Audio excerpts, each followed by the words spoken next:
Live from the Export Beer Garden Studios, this is the agenda for the 2nd of April. The Agenda, an alternative commentary collective podcast. G'day there, welcome along to the post-Easter Agenda podcast. Myself, G Lane, and Matt Heath. Real sportsgasm across the weekend, wasn't it? It was a sports and chocolate egg-gasm. Oh my God, I had so many chocolate eggs and hot cross buns. Do you know what? Well, I had a chocolate egg and hot cross bun hangover without any alcohol in the mix. Just too much sugar. Do you know what I've changed from? Back in the day, you used to get 2 or 3 big eggs. You know, you get the big Cadbury one with a Mars bar inside of it or something, like different flavoured. I find now you just get waterboarded by a billion small eggs. Yeah. Like tiny little Cadbury cream eggs, tiny little Cadbury ones. So instead of just gorging on a couple of fat eggs, you eat 100 small ones. Yeah. And it's impossible to stop. Yeah. So what'd you get up to in the Easter then? I was down in Taupō. Taupō. I love Taupō. Yeah. What a spot that is. I know that you like to pest around there as well. Yeah. But I think that's my Tūranga Waiwai now. I think I might move there. Should we move this whole frickin' operation to Taupō? No, we'll see. Well, I talk about this all the time. Yeah. I talk about it every time I go there on summer holidays. Every time I go for a long week, God, it'd be good here. Like, go to the 2 Mile Bay Sailing Club, have a pizza, have a beer, go out fishing. And then I spent a little bit of lockdown there. Right. And not a lot to do. All right. I don't know. There also is, it's like regional New Zealand, there's always a dark side as well. Right, yeah. And I think you always go into Taupō, you always go into Queenstown with rose-tinted glasses. Yeah. And you come out going, I could live here. Like Napier's the same. Yeah. I could live here. Then you go to Hastings. Well, wherever we go, I say, I might sell my central Auckland shitbox and move down here and buy something spectacular. Yeah. Everywhere I go, I say the same thing. But then what do you do on second day? That's a good point. What do you do on day 2? Day 1, where you look. Yeah, week 2. Week 2, you go, oh, fuck. Yep, it's windy. Where are my mates? It's raining. It's windy, it's raining. I'm going to go and see my mates. Your mates are going to Spark Arena. Yeah. You're going out to Waiheke. Yeah, what are you guys up to? Oh, we're just going to Fred again, or we're going to Foo Fighters. Where are you going? Oh, we're going to 2 Mile Bay for the 3rd time today. Yeah, they've got a comedy night. They're going to go see Ben Hurley. That's not too bad. I know, but Yeah. How many times did you see Ben Hurley? Well, a fantastic call of the Wahs with Ben Hurley and Di Henwood, although I've got to say the drums were punish at the start. Oh, my God. I don't know, what was the technical issue with the drums? So I can confirm that Sky, Adam? I don't want to slander Sky. Yep. I was there producing it. They sent us only the crowd, and our tech support there rung them up, and the guy said, actually, you guys only requested the crowd. This is what happens to you every single week. So all we got was the feed of people screaming and the drums, and it took us 10 minutes to convince him that we need the international feed, even though at the start of the game he confirmed that we would get the international feed. Well, hang on. Why would you only want the crowd? Well, that was our question. Me and Joe were in there scratching our heads, and it was... That no one has ever asked just for the crowd. I know. But you got to say, I thought that someone had set up the mic right beside the... It was so loud, the drums at the start. It was actually really amusing. That's what usually happens to us. They pretty relentless as well. But hey, the curse is broken. No, it's not. The curse is broken. Obviously, my beloved Chiefs lost on Friday night, upset 37-26 by the Crusaders. The curse is, in case you don't know it, is G Lane, Grim Lane, as you're known. If you travel to a sporting fixture that you care about, the team you support will lose. That is the curse. If you travel out of your Auckland area code, and the team you support and you care about the game loses, that's the curse. So the fact that the Wahs won at Go Hard Stadium, you hadn't left the area code, so that doesn't count. The curse still stands, and the curse was in full effect at Pop My Cherry Stadium, you've got to say. Not only, I mean, the Crusaders were 5-0 until you turn up, and suddenly they play like the Crusaders of old. That's the first Chiefs game I've been to in about 4 years. And it was the one game that I thought, we're not going to lose this. We've got a bottom of the table Crusaders. They're hurting. And post ACC Golf Open, had a few under the belt, was feeling good. It was freezing down in Christchurch, by the way. Winter's definitely arrived in the south. There was snow on the Southern Alps. So I go to the game and get a few comments from a few Crusaders fans, because I'm all Chiefs mana. And then they started winning. I started getting more shit. Joe Jury especially. Just a piece of crap. I was enjoying the socials. Yeah, and then we started losing the Chiefs, and it looked pretty comprehensive, like we weren't going to bring this back. And then the Chiefs fans turned on me as well and started calling me Grim Lane. And I said, you know what? I'm not welcome here. I'm leaving. If I can't get support from my Chiefs mana family, I expected it from the Crusaders. And then, of course, Joe Jury, who is obviously our social content director, operations person, I said, I'm leaving. And he goes, I'm filming you. And he followed me out of the ground filming me. It wasn't a highlight, really. That video gave me a lot of joy. I texted Joe and I said, I'm still laughing. The next morning I was like, Joe, I'm still laughing at that video. You're so angry.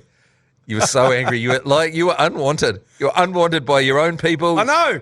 And you were so far from home. I thought they would take anything that they could get in terms of support. And turns out, no. It's funny how many people believe in the Grim Lane curse, the Grim Reaper of sport, because we sat down to watch the Wahs on Sunday night.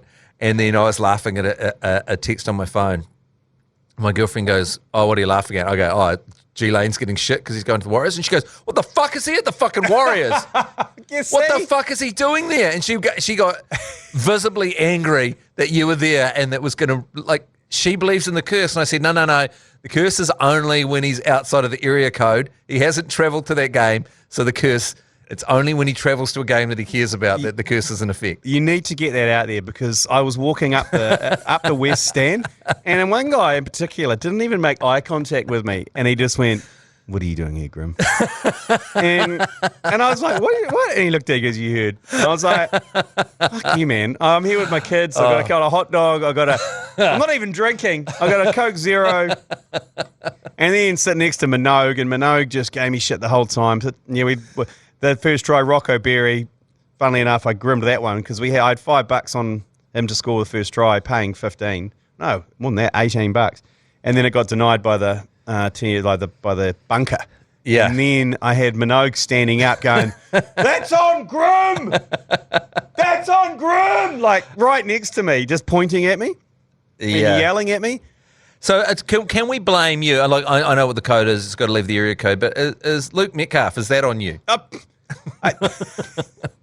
See, look, I even talk about something and people say, we've got to draw the line somewhere, because otherwise I'm never going to be able to go to a live sport or talk about live sport at all, because I heard that I saw social... I mean, I'm taking a pasting.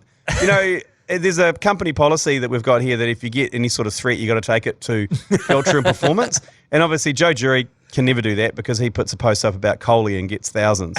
Yeah. But I'm starting to get some heat here as well. And I'm seriously thinking I can't go to a live sport anymore because I'm going to anything bad happens, I'm gone. People said that I cursed Cam Roygaard's knee injury because we put a video up of him on an exercycle, picking his nose and eating his boogers, because that's his superpower. Yeah. It's his boogers. Yeah, well, I sent that video through. Yeah, and so we put that up and go, that's his superpower. That's why he's playing so well. People were saying, it was a perfect commentary. He was just sitting on the bike at halftime, picked a pickle with 2 fingers, and then ate it. Yeah. And then I was reading the comments afterwards on that post, and everyone saying, this aged like milk, poor form, guys. And it's like, when that post was put up, he was on fire. He was the Roy Gardens, the greatest of all time.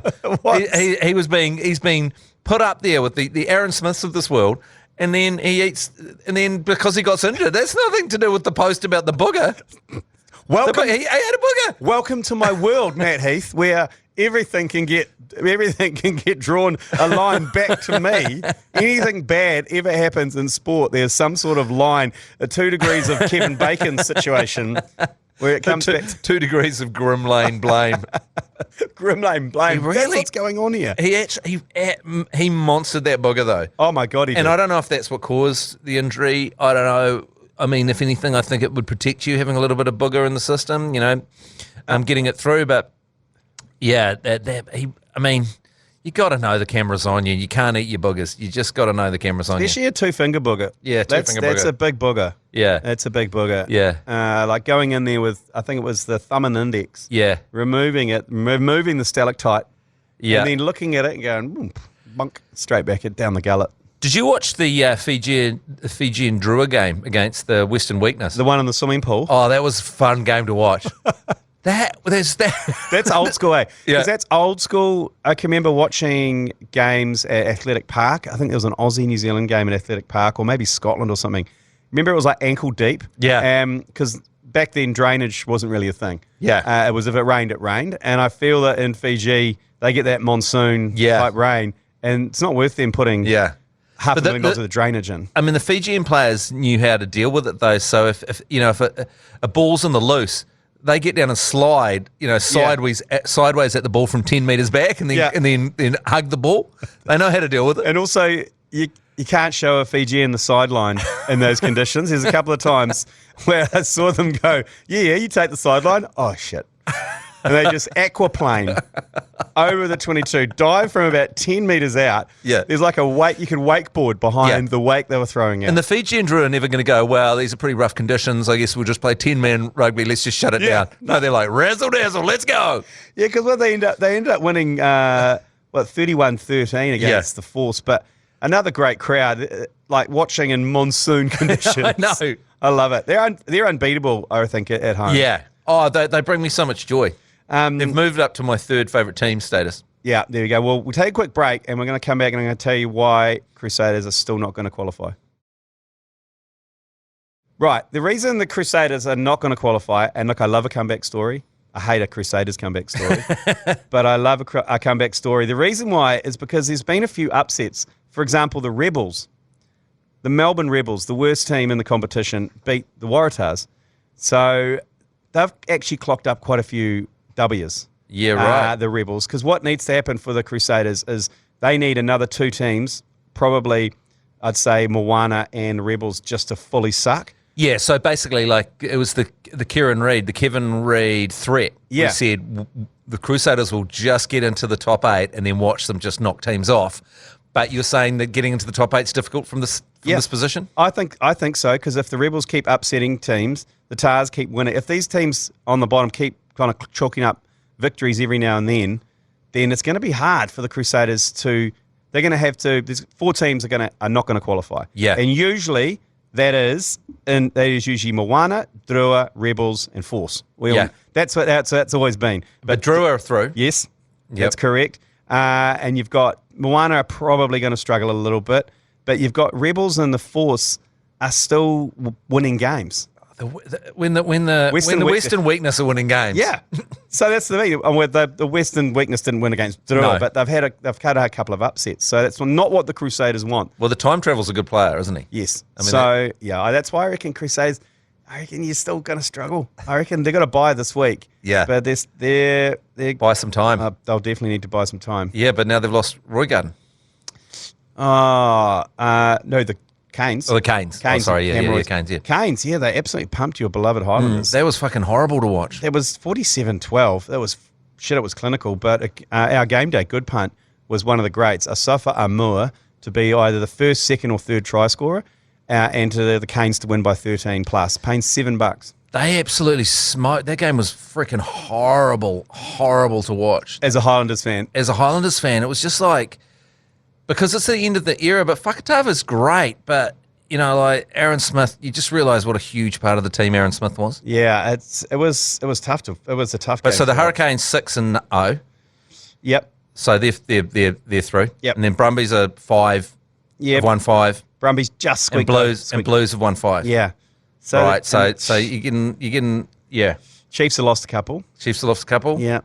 So Highlanders looking to shit the bed, but just there's another threat for the Crusaders, aren't they? Yeah. And that fourth team out. So yeah, no, it was good to watch the Canes. Ruben Love, he played well at fullback. It was good to watch old Rubes and Camroids before he. I haven't heard much about the injury because you're like. I just feel like the Hurricanes will shit the bed before the end. That's just the vibe I get. They're too good at this point. Yeah, are you saying they peak in too early? Yeah, I just feel like they're going to shit the bed before the end. It's a classic Chiefs situation last season. That's true, actually. Yeah, it's true. But moving on to, we just touched on the Warriors briefly there. 20-12. I went along, obviously got abused.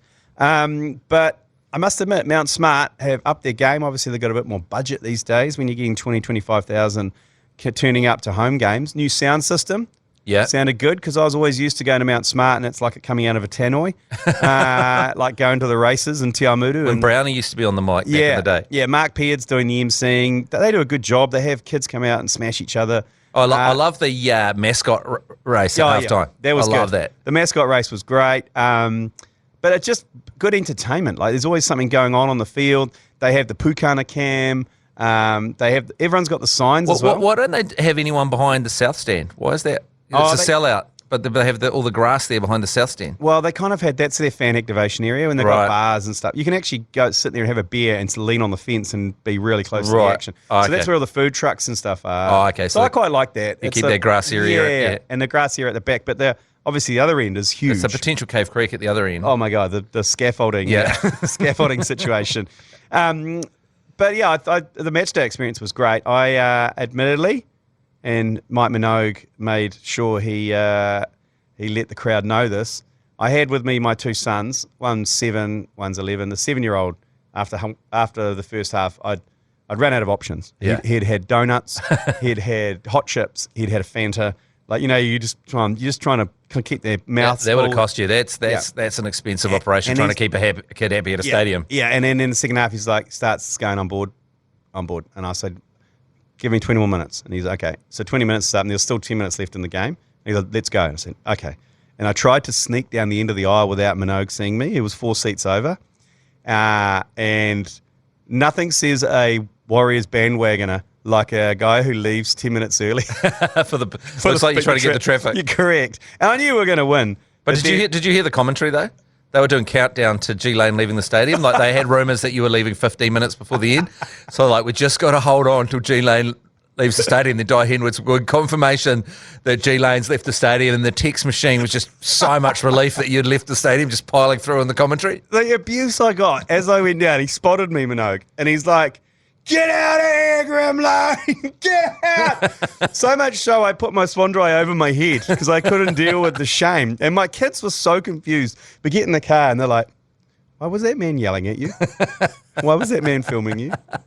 Why was that? And I was like, oh, it was just a bit of a joke, guys. I wouldn't worry about it. And then they're like, oh, okay. He was filming us. Why was he filming you? I was like, oh, God. Well, some ladies were playing cricket somewhere as well, weren't they? Oh, yeah, that's true. Yeah, they're getting hammered too. By the way, Warriors, how good it was Roger Tuivasa-Sheck at fullback. Yeah, but he's not going to stay there, though, is he? Wow. He was pretty Shans is good. back But next week. What I quite like about that is he's in the game more, but he had 300 running metres. He's so strong. Oh, my God. And that hot step where he ankle broke 2 guys and then gagooshed another guy. That just, like, the fact he only really made 5 metres sent the crowd. Oh, my God. They were baying for blood after that. I mean, it's ridiculous how much better he is at league than he is at Union. Totally. It's actually sad that those years were lost. Yeah. But you just got to enjoy it where it is now. I thought that the Wahs looked, just the set completion and the not doing stupid things. The defence was It's such immense. a pleasure to watch, isn't it? Yeah, the defence was immense, especially in that second half. Yeah, because it used to be, when they, you're in your own 30 and you're under attack, and it used to always be like they're definitely going to score here. Yeah. And then there's just so many times when the Wahs don't. Yeah. And they're pushing C's on their back. Yeah. I love that. Yeah, it's one thing I'm going to have to. They hold people out. I love the Warriors crowd, Yeah. passionate bunch. They got to sort some chants out. Yeah. Warriors. Yeah. It's not cool. That the better than that. We got the power, we got the speed until they win, can't they? They're better than that, and I feel like someone needs to come in and when they need a new Warriors is like just I want to kill myself when I hear that. Yeah. There's some units there. You got to say that the crowd cam finds some quite full on units. They're clever. Yeah, they're in funny. terms of the signs are funny. Armageddon, like there were all sorts of Easter ones. They've become famous for these signs. I just feel like vocal wise, They can't do the How Bizarre. oh yeah, or Warriors. Yeah, Up maybe the Wahs. Get Up the Wahs. It's too soft, isn't it? Timmy trumpet. Get a Yeah. It has to grow organically, but the problem with stadiums now, like they leave space for it at the Premiership games, at the UK football games. They don't play music. They don't play because then they leave space. But the problem is, if you're blasting tunes all the time, then there's no opportunity for people to sing the song against it. I guess unless you get, you've got to get it going when the game plays on, I guess. But everyone has to get together, get their tune that's just played out of their head, and get into something. So it kind of needs to be one thing. I saw something amazing in the weekend. Leeds fans in the Premier League singing I Predict a Riot. Oh, yeah. Holy shit. It was like 20,000, mainly dudes, who actually looked like they wanted a riot. Yeah. I predict a riot. Like this, just all a cappella. It was awesome. So it's that kind of thing. And it's like, I think there's a college team that's singing Mr. Brightside. Yeah. A cappella the whole time. That's Alabama State, isn't it? Yeah. They do it for their football team. They do it for their basketball team. Yeah. But they just sing it. There's no music. Who is it? Yeah, it might not be them. It's stuff like that. It's but it can't be from above. That's the thing. All these things, they have to come from below. They have to organically appear. Yeah. You can't get some brand on board, like One New Zealand couldn't get on board and seed it. Yes. It has to grow from the bottom. Much like the following of Paula Tradies with the Fremen in June on Arrakis. It's got to come from underneath. The passion has to boil from underneath. It's like the Steady the Ship hats. Yeah. It has to come from fans. I don't know. Is there a one group of Warriors supporters you can get? Yeah. Maybe it's that. Is it the East stand? Which is the stand that's total? That's the Cave Creekish one. That would be the North stand, wouldn't it? Yeah. They seem the loosest. Yeah. Oh, is that the North? Yeah, because I was in the West. The West was the members' stands. Yeah. And that's full of very passionate people. Yeah. But it's almost too passionate in terms of they're so into it that they've got no time for singing. They're just they're stressed out. God. They love everything. Yeah, they love everything. And a lot of those guys have been hurt a lot in the past, so they don't. There's no reprieve. You're not watching that game. They're shell-shocked. You're not watching that game and going, "Oh, we've got this." Yeah. Too many times in the past, the Warriors could have lost that. So they do need something. Don't get me started on Super Rugby crowds. Yeah. They need something. Yeah, they do need something. They need something to sing. Yeah. Yeah, you just can't go Highlanders. They're still doing the Waisaki Naholo down there. They should. Why don't they change? They had a prime opportunity to change it to Kenny Naholo. Yeah. Kenny, who was playing for the Hurricanes. But that would have been quite weird. Yeah. But they were singing that, and he would have thinking, it's me. Yeah, it would have been, Yeah. Maybe that's why they got absolutely smoked. Yeah, probably. You just touched on it before. There was a bit of cricky going on, still going on, which is unbelievable. Because it's April now. But the English team are out playing the White Ferns. Tell you what, the White Ferns love being caught just in off the boundary. Yeah. Yeah. Just short. Just short of the boundary, yeah. Well, they had a shocker, actually, in the last game. They got bowled out for 200 and just over 200 in their one day. I think they lost 10 wickets in space of not a lot of time. Yeah. But then they had England like 70 for 5. Can you explain to me why on the news, when the Black Caps lose, they get absolutely eviscerated, but when the White Ferns lose, they get it's described as brave or valiant effort? Like, why is that? When they get absolutely smoked, why is it brave, fight back, valiant effort, but the Black Caps are, absolutely eviscerated? Limp. They're called limp-wristed. Yeah. Can you say it again? I don't think you can say that anymore. Limp-wristed. Yeah. I don't know, Matt.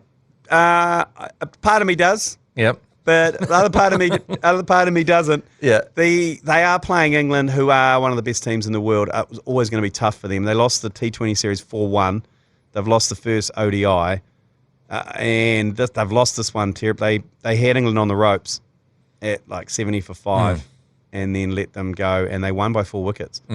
They got the total. So they had them on the ropes. They just can't quite finish them off. But anyway, they've still got another couple of one days to go. I don't think it finishes for another week or so. Saw the hairy Jav freezing his nuts off at the Basin Reserve before that game. Yeah. Good on him. He's doing the Lord's work. The hairy Jav. And coming up this week, short week. I heard this morning your 4 pillars of a short week. Yeah.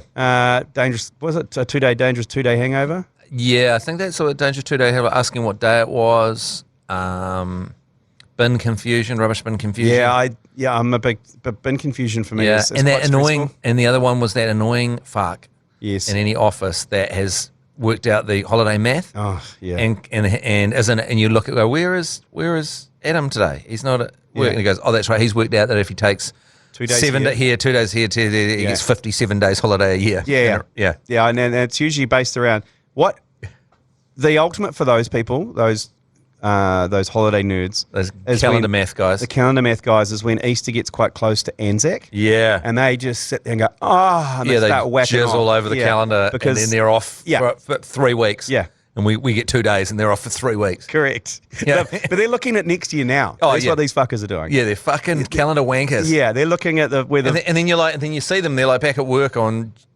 Jan 3. Yeah, and And the that's- start of the year, and you go, fuck you moron. Ha ha, we're on holiday.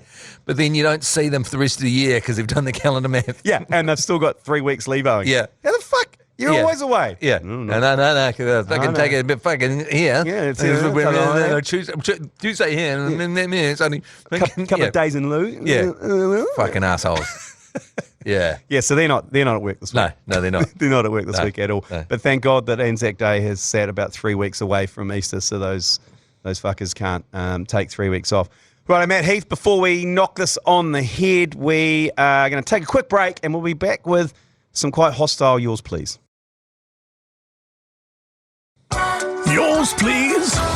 Brought to you by Leader, home of the lasagna topper. Radio, yours please is obviously our feedback line. That's just a little microphone button on your iHeart Radio app when you're listening to the agenda. First, yours please. Why couldn't you stay in Auckland, G Lane? It was going so well, and you fucked it.